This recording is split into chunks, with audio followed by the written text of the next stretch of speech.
What is life like here in Gaza? What is it like to be a 12 or 13-year-old boy now in Gaza?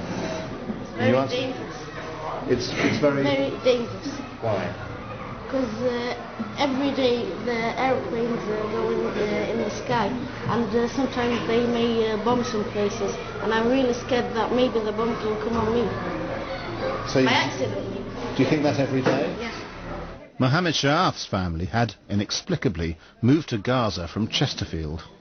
And what do they think about the Israelis? أيام الرسول صلى الله عليه وسلم كانوا اليهود كلهم كانوا خاينين للعهد ولا عمرهم التزموا بعقد من العقود.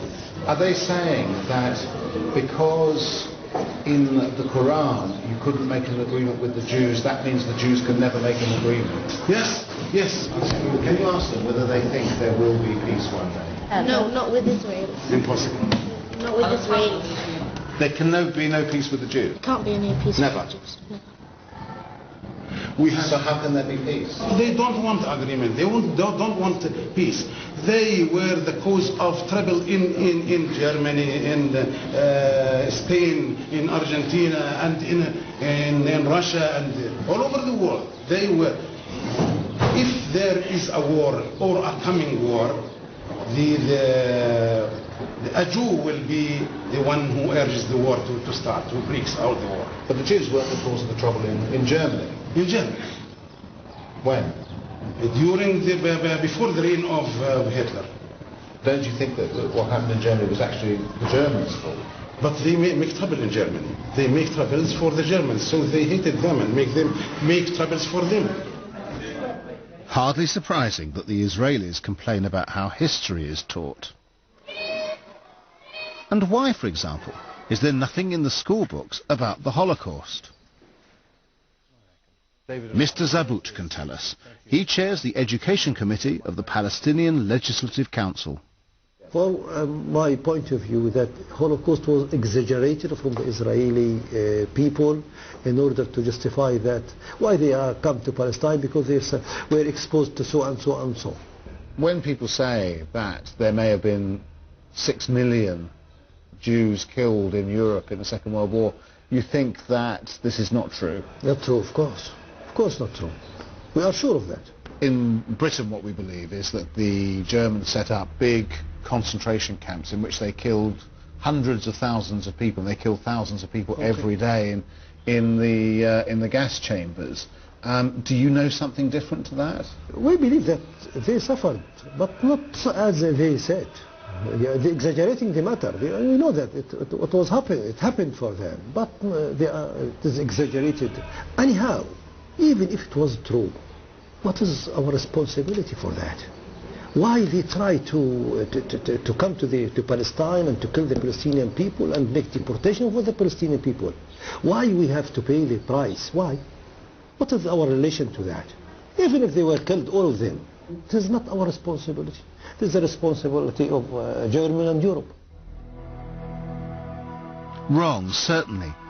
But is it such an impossible view to understand?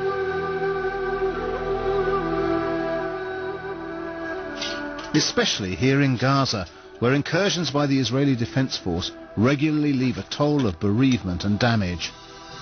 It's the kind of place where you can believe nothing and anything.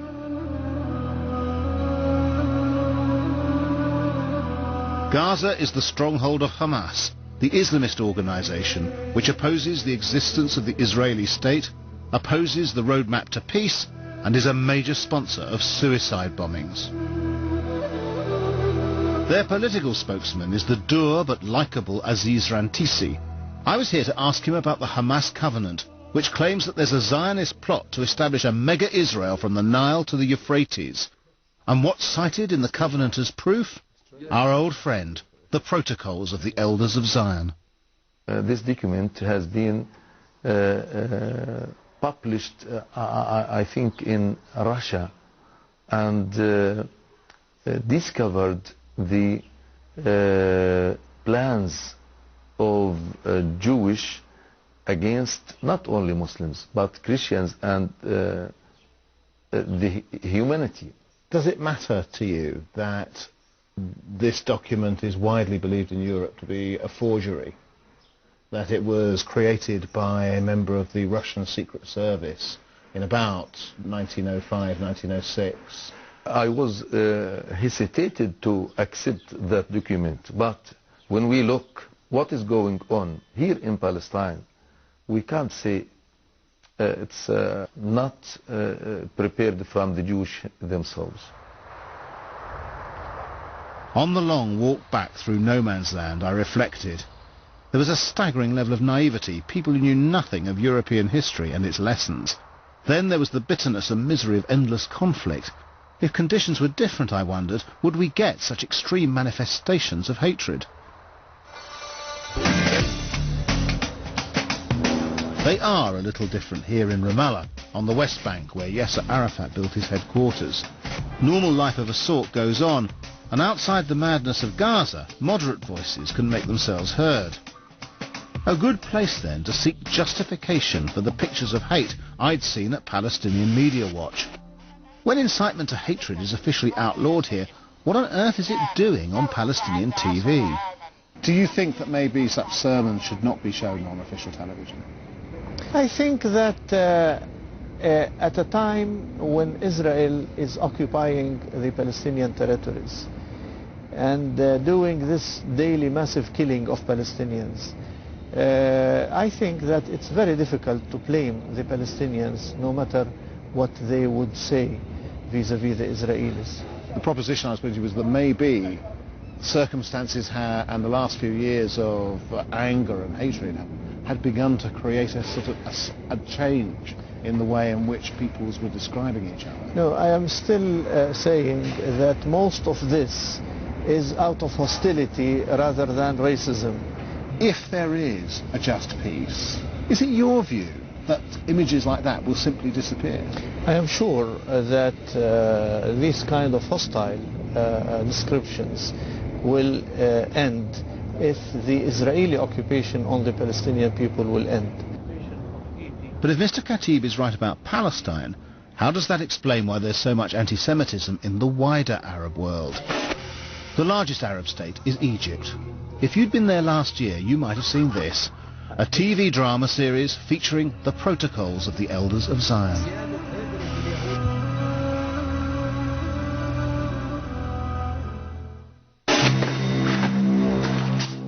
Just watch, if you will, a bit of this, an epic TV drama shown across the Middle East. It's called Horseman Without a Horse.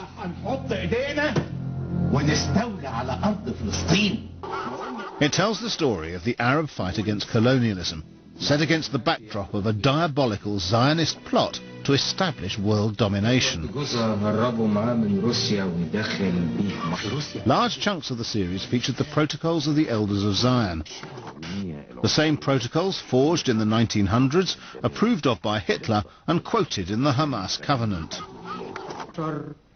The 41-part series caused a major uproar in Israel and America, and was the reason I came to Egypt. It was made here. And now, no one was available to talk about it. During my trip to Cairo, I was accompanied at all times by 2 armed security guards and the affable Amin Mumtaz of the government press office. All requests for interviews went through him. And Mohammed Soubi, the series producer and star, was, I was told, too busy. Anti-Semitism, Amin would later tell me, is a very sensitive matter. What was interesting was the identity of the one man prepared to talk seriously about Egyptian anti-Semitism. Chief political advisor and right-hand man to President Hosni Mubarak, Usma al-Baz. Just after the start of the Horseman series, he asked and got the president's permission to write a series of articles condemning Arab anti-Semitism. Why did you feel it necessary to write those articles? Because I felt that the Arab-Israeli dispute caused a certain distortion in the minds of many people, both Arabs and Israelis, about each other. And because the Arabs were innocent about what happened to the Jewish people in Europe, about